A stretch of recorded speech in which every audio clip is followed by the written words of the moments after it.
थोर संतांच्या कीर्तनांनी या महाराष्ट्रातील प्रत्येक नदी ही तुतळी भरून वाहत होती आणि या महाराष्ट्रातील प्रत्येक पहाट ही नाविन्यपूर्ण अनुभवाची गोडवी गात होती. पण पडलं त्यावर अधर्माचं सावट, परकीय शत्रूचं सावट, आदिलशाहीचं सावट, निजामशाहीचं सावट. त्यांच्या अन्य अत्याचाराखाली हा महाराष्ट्र भरडला जाऊ लागला.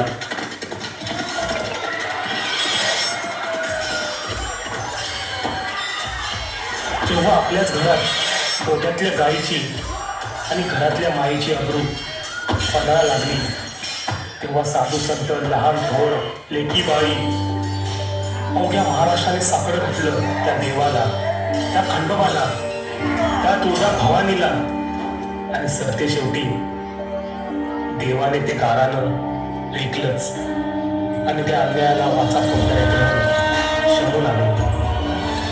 नाथाळाच्या माती हनुकाठी ही वृत्ती जोपासण्याची वेळ आली. स्वातंत्र्याच्या वेळाने मग ज्वालामुखी उफाळला, धर्मीकंप झाला आणि शिवनेरीवर जन्माला आला.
बालवयापासूनच शिवबांना महासाहेब जिजाऊंनी रामायण, महाभारतासारख्या गोष्टी सांगायला सुरुवात केली, ज्यामधून सत्य असत्य, न्याय अन्याय, धर्म अधर्म यातील फरक शिवबांना समजू लागला. शहाजी राजांनीही शस्त्रास्त्र शास्त्र या शिक्षणाकरता दादोजी कोंडदेव, बाळकृष्ण पंत, रघुनाथ पंत, शामराज पंत यांसारखी अनेक कर्तबगार माणसं शिवबांसाठी नेमली.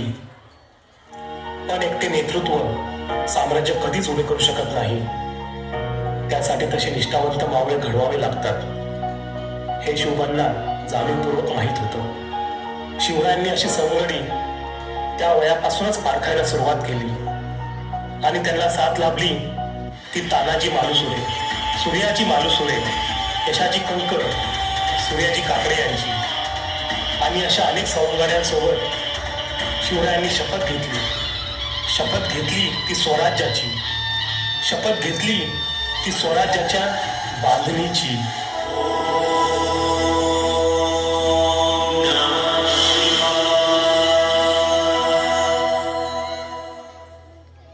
आम्ही मराठे यवनांची पीडा नष्ट करण्यासाठी हिंदवी स्वराज्य स्थापन करीत आहोत. यवनांची पीडा नष्ट करण्यासाठी हिंदवी स्वराज्य स्थापन करीत आहोत. स्वकीय व परकीय शत्रूंचे उच्चाटन करण्यासाठी स्वराज्य स्थापन करीत आहोत. यात तू आम्हास यश द्यावे. हे राज्य व्हावे ही तर श्रींची इच्छा. रायरेश्वरासमोर शपथ घेतली आणि स्वराज्याची घोडदौड सुरू झाली. तोरणा किल्ला जिंकून स्वराज्याचे तोरण बांधले. पुढे मुरुंब देवाचा डोंगर कुवारीगड, कोंढाणा, शिरवळचा किल्ला, पुरंदर आणि 12 मावळ स्वातंत्र्य झाला. परंतु त्यानंतर स्वराज्यावर एका मागोमाग एक संकटे चालून येऊ लागली. पण त्या संकटांवरही शिवाजीराजांनी तुळजाभवानीच्या आशीर्वादाने मात केली. सन वर्ष 1659 प्रतापगडाच्या पायथ्याशी अफजल खानाचा कोथळा बाहेर काढला.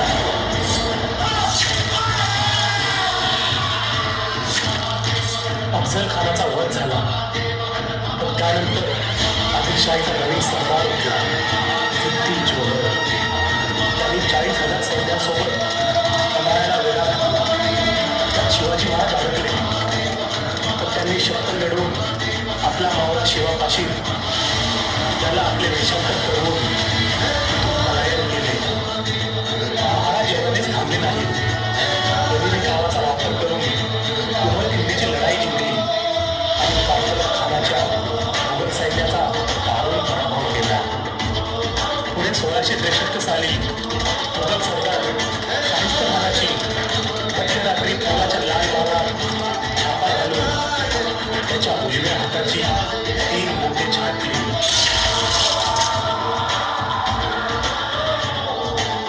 पण दगाबाजी केली त्या मुघल सरदार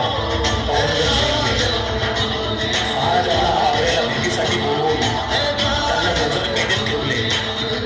पण तिथूनही चातुर्याने महाराजांनी मिठाईच्या पेट्यांमध्ये बसून आपला विश्वास मावळा फिरोजी फर्जंद आणि मुलगा संभाजी महाराज यांच्या मदतीने आग्र्याने सुटका केली. असा हा धाडशी, पराक्रमी, वीर, शूर योद्धा म्हणजे शिवाजीराजे सयाजीराजे भोसले. 350 वर्षाचा अन्याय अत्याचार त्यांनी नष्ट केला. मुघलशाहीला, निजामशाहीला तोंडानिशी पाडले आणि स्थापन केले ते हिंदवी स्वराज्य. आणि अखेरकार 6 जून 1674 रोजी रायगडाच्या पावनभूमीवर महाराजांचा राज्याभिषेक सोहळा पार पडला आणि आपला लाडका राजा छत्रपती झाला.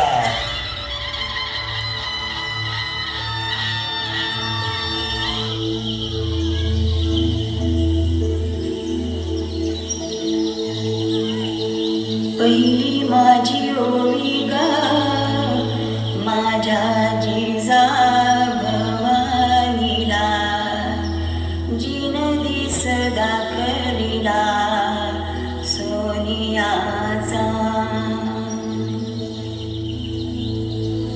दुसरी माझी ओळी ग माझा शिवबाई केलं, राज पृथ्वीचे करील बाळ माझा.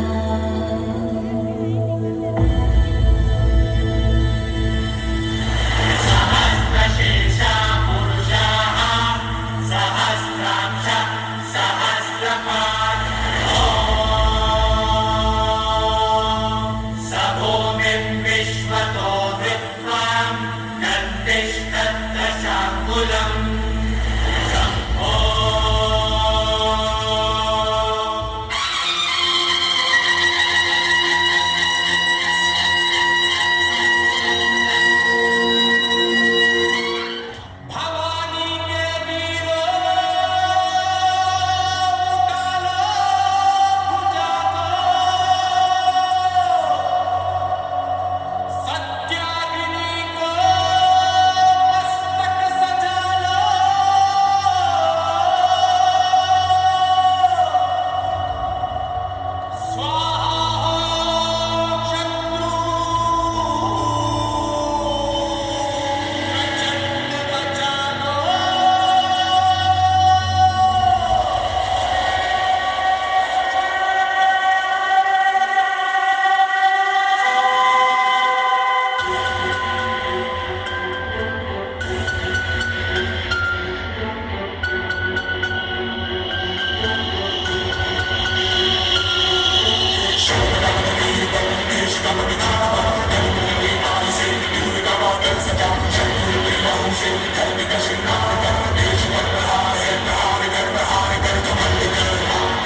मी शिवाजी आज या पृथ्वीचा चक्रवर्ती सम्राट होत आहे.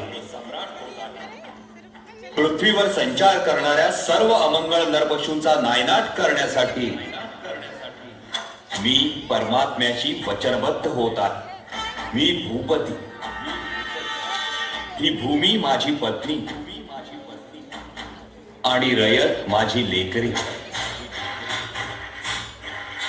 म्हणून मी रयतेचा पित्याच्या मायेने प्रतिपाळ करेन. माझे शासन हे निपक्षपाती आणि विनयशील असेल. स्वर्गीचा आनंद पृथ्वीवर नांदावा म्हणून हे राज्य व्हावे ही श्रींची इच्छा होती. मी मजवर सत्तेला आरूढ होऊ देणार नाही. किंबहुना आईच्या मायेने मी मातृमुखी सत्तेचा निर्वाह करेन.